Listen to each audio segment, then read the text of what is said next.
Now, it's Super Bowl Sunday, so we're rustling up a taste of the good old US of A in the kitchen. Tara Walker, author of Good Food, No Stress, joins us today. She's morning, guys. You have to do a bowl of those biscuits every so often to do that. Good food, no stress. So this is one of the ways of getting rid of the stress. Yes. Yeah, so baked white chocolate and raspberry cheesecake. I'm just doing the base very quickly here. Digestive biscuits, just bash them down. You can do it in a food processor if you want them to be really smooth. This is fine too. I actually think it's nice if they're a little bit chunky. Yeah, you get a little bit of texture, yeah. The only problem is sometimes if they're a bit too fine, or sorry, a bit too chunky, you can't get a nice tidy slice from it, you know. Okay, fair enough, yes. It won't cut well. Yeah, exactly, but fairly minor. So, into my tin, and we'll just bash it down. Now, where are you on the whole baked versus set cheesecake debate? Are you a baked or set? I love both. I have to say, I love both. But what's lovely about this baked one is the fact that it kind of rises a bit. Now, it does fall back down, but it's a bit lighter when it comes out of the oven and almost souffle-like on the first day, yeah.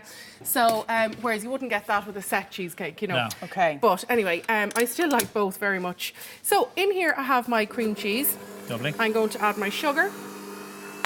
How much cream cheese are you using, Tara? I have 350 grams of cream cheese here. Okay. And I only have 85 grams of sugar, so it's not too much sugar, which is nice. Then I have a tub of sour cream going in. Just let it all mix. Lovely richness, doesn't it? It does, but it's also got a little bit of a kind of tartness, which is nice as well, you know. Yeah, exactly. It kind of counterbalances the richness a little bit. And then I have some white chocolate, nicely melted here.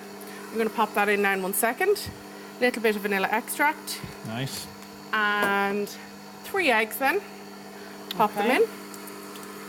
Just up that for a second. Excuse the noise for a moment. It's all right. Be worth it, Tara. Yes. Exactly. And there I have just some melted white chocolate here. And just be careful with white chocolate. It does kind of burn very, very easily. So we'll just pop that in as well. And it's not too hot because I don't want to kind of cook the eggs or scramble the eggs at all, but it's not too hot. How much white chocolate are you using? What is it? 185 grams of white chocolate. Okay. Yeah. Pop it in. So you can mess around with this yourself in terms of ingredients, can't you, Tara?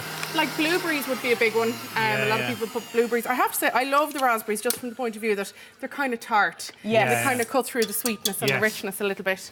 And they add a lovely colour as well, don't they? Oh yeah, they do, they do. So what I'm going to do is pour about half of the mixture in. Okay.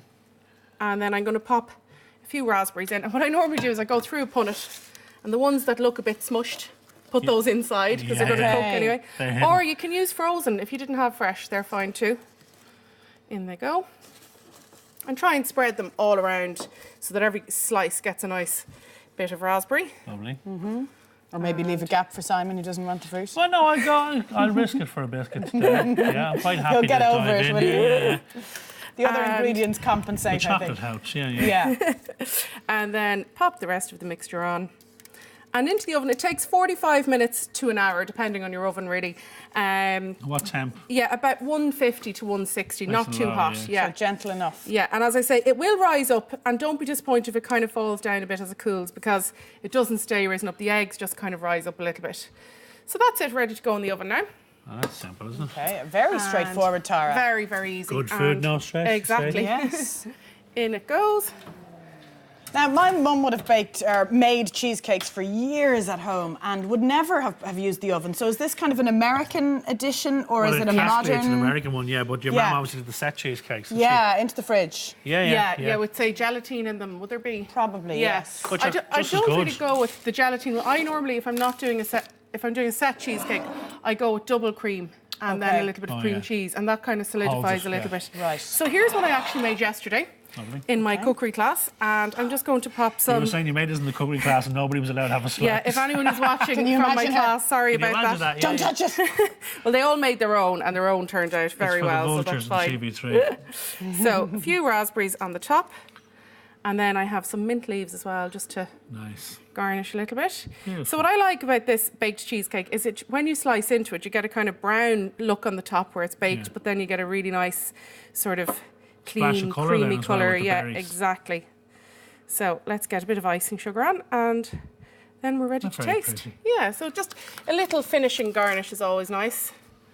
And this is actually a great one if you were entertaining dinner party or a lunch or something, because you can have it made ahead of time and then just finish off the garnish. Yeah. So, you know, and it doesn't really need many accompaniments. Like, you don't need to put a dollop of cream or anything, because it's kind of all in one. Well, the texture is kind of there already, isn't it? Exactly. So sometimes I find if you can get a bad baked cheesecake where it's dry. Heavy, yeah. Yeah. And I have to say, like, this would have been nicer on the day. It is a little bit nicer. The flavour is probably a bit more developed on the second day, but the lightness is there on the first day. Yeah, okay. yeah, absolutely. I'll probably only manage 3 or 4 slices of it. There we go. And I have a couple of forks here. Right. Taste, guys. And banana. Will we dig in? Yeah.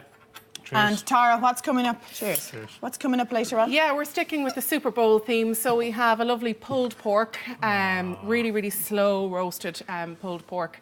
And we're going to serve that in brioche buns with some lightly pickled red onion. Yeah. Gorgeous.